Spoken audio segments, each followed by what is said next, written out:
Shefeed football പിക്കിലേക്ക് ഏവർക്കും സ്വാഗതം. യുഎഫ champions league quarter ഫൈനലിന്റെ രണ്ടാം പാദ മത്സരത്തിൽ മാഞ്ചസ്റ്റർ സിറ്റി റയൽ മാഡ്രിഡ് പോരാട്ടം ഇന്നാണ് ഇന്ത്യൻ സമയം രാത്രി 12:30 സിറ്റിയുടെ ഹോം ഗ്രൗണ്ടായ ഇത്തിഹാദ് സ്റ്റേഡിയത്തിൽ.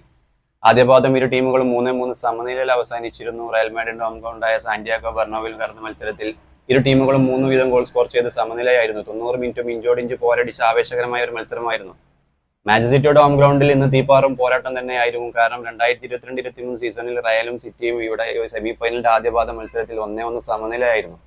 റയലിന്റെ സമ്പൂർണ്ണ ആധിപത്യം കണ്ട മത്സരമായിരുന്നു അന്ന്. കെവിൻ ഡി ബ്രൂയിന് മാത്രമാണ് ആ ഒരു മത്സരത്തിൽ മികച്ച പ്രകടനം സിറ്റിക്ക് വേണ്ടി കാഴ്ചവെക്കാൻ കഴിഞ്ഞത്. ഡി ബ്രൂയിനാണ് ആ ഒരു മത്സരത്തിൽ ഗോൾ സ്കോർ ചെയ്തത്. എന്തായാലും സിറ്റി ഈ സീസണിലും അവരുടെ ഹോം ഗ്രൗണ്ടിൽ മികച്ച പ്രകടനമാണ് ഇംഗ്ലീഷ് പ്രീമിയർ ലീഗിലൊക്കെ. അപ്പൊ സിറ്റി അവരുടെ സ്റ്റേഡിയത്തിൽ പരാജയപ്പെടുത്തുക റയൽ മാഡ്രിഡിന് അത്ര എളുപ്പമായിരിക്കില്ല. പക്ഷേ സിറ്റിക്കും തന്നെ കാര്യങ്ങൾ എളുപ്പമാവില്ല. കാരണം വിനീഷ്യസ് ജൂനിയർ, റോഡ്രിഗോ, ബെല്ലിംഗം ഒക്കെ മികച്ച പ്രകടനമാണ്. കഴിഞ്ഞ മത്സരത്തിൽ റോഡ്രിഗോയും വിനീഷ്യസ് ജൂനിയർ ഒക്കെ മിന്നും പ്രകടനമാണ് കാഴ്ചവെച്ചത്. വിനീഷ്യസ് ജൂനിയർ 2022-23 സീസണിലെ സെമി ഫൈനലിൽ സിറ്റിയുടെ ഈ ഒരു ഇത്തിഹാദ് സ്റ്റേഡിയത്തിൽ മികച്ച പ്രകടനം കാഴ്ചവെച്ച ഒരു ഗോൾ സ്കോർ ചെയ്ത താരം കൂടിയാണ്. എന്നാലും സിറ്റി റയൽ മാഡ്രിഡ് പോരാട്ടം ഇന്ന് ഇന്ത്യൻ സമയം രാത്രി 12:30 ഇത്തിഹാദ് സ്റ്റേഡിയത്തിൽ അത്യന്തം ആവേശകരമാവാൻ പോകുന്ന ഒരു പോരാട്ടം കൂടിയായിരിക്കും. റയൽ മാഡ്രിഡിനെ ഇത്തവണ സിറ്റി പരാജയപ്പെടുത്തി സിറ്റി വീണ്ടും സെമി ഫൈനലിന് യോഗ്യത നേടുമോ, അതോ റയൽ മാഡ്രിഡ് കഴിഞ്ഞ തവണത്തെ പരാജയത്തിന് സിറ്റിക്ക് എതിരെ അവരുടെ ഒരു പകരം വീട്ടുമോ എന്നുള്ളതൊക്കെ കാത്തിരുന്ന് കാണാം.